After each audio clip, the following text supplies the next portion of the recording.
Coffee. That's the only beverage you'll ever see me drinking in my videos. Have you noticed that there are a lot of YouTubers out there who feel like they have to drink alcohol during their videos?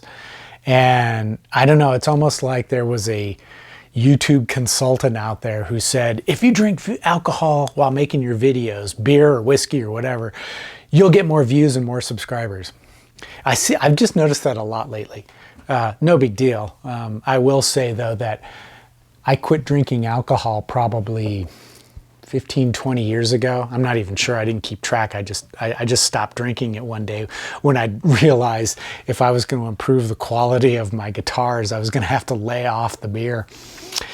Anyway, in this episode, I thought I would cover kind of an unusual and potentially interesting topic.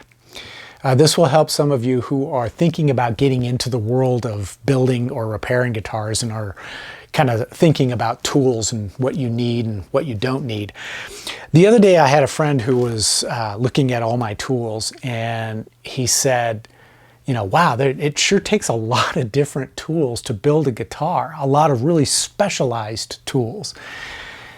And he asked me, of all the tools that I have in my arsenal, which one can I not live without? In other words, if one of the tools I have broke, which one would cause me to stop dead in my tracks and would prevent me from finishing the guitar that I was building? And I thought about it for a long time, and I realized, you know, a lot of the tools that we used, the band saws, the routers, CNC machines, sanders, all those tools, drill presses, all the tools we use for fretwork.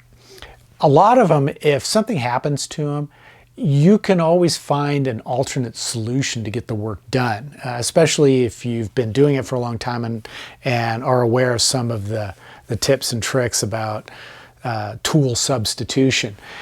However, as I thought about it, I realized there is one tool that I use on a daily basis that if it fails on me, or if, you know, someone stole it or I couldn't find it, I couldn't finish my work.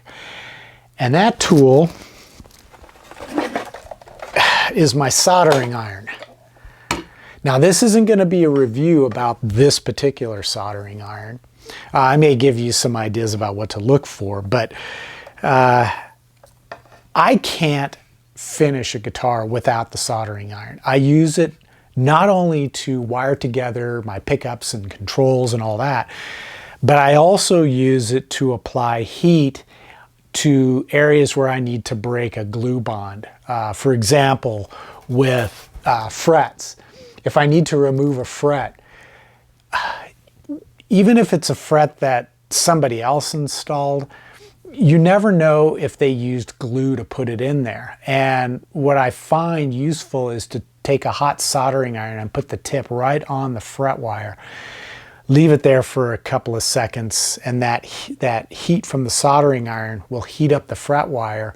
And that tends to do two things. It can break the bond of any glue that's holding the fret in, but it will also kind of soften and relax the wood, so when you pull that fret out, it does less damage to the fretboard wood itself. So there are a number of uses for a soldering iron besides just soldering the electronics. And I know that you can install electronics in the modern era using plugs and things like that, but I can't do that because a lot of times I'm doing highly customized wiring, and I've got to do some soldering, occasionally some desoldering, and then moving some wires around.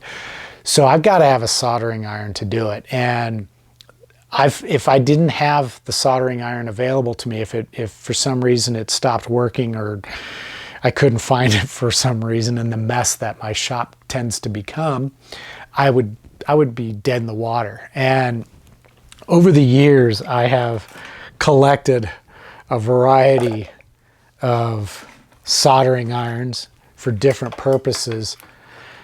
This was one of the first ones I ever had. This one I got, I think this came from my grandfather. Yeah, it says made in the USA, so it had to be about 60 years ago. Then these soldering irons I purchased, I think I got this one first. It's a 25 watt Weller. And then this one is a 40 watt Weller.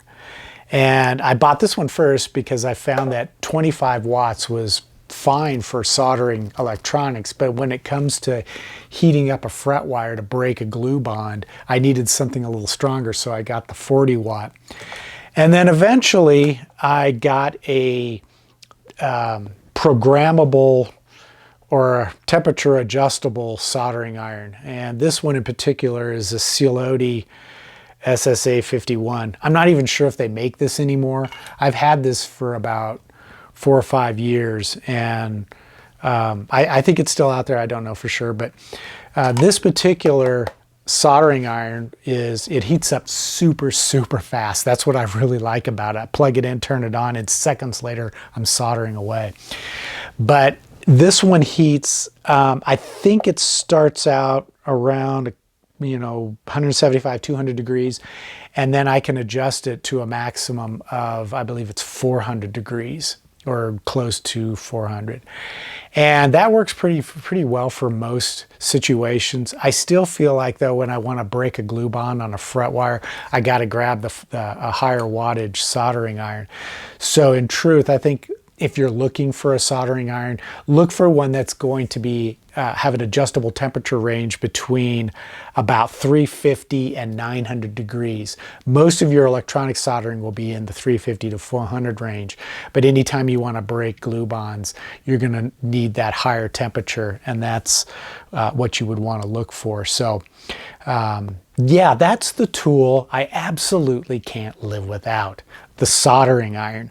All the other tools in my arsenal, and I looked at everything in preparing for this video, and almost every other tool that I use, whether it's a nut slotting file or a crowning file or the wrenches I use to tighten down electronics, my different sanders and all that, all those can be replaced with other tools and techniques that accomplish basically the same thing. Maybe not as efficiently, but it can be done. But in the case of a soldering iron, I have no other way to wire my controls together without one. So that's it for this week's tool tips. If you're thinking about the tools that you need to equip your shop with when building or repairing guitars, even if it's just one guitar, the soldering iron, I think, should be one of your first tools to invest in. So, and they're not that expensive. At any rate, I hope you've enjoyed this little opinion piece, and I hope you'll take care and give this video a thumbs up. Stay safe, and I'll see you soon.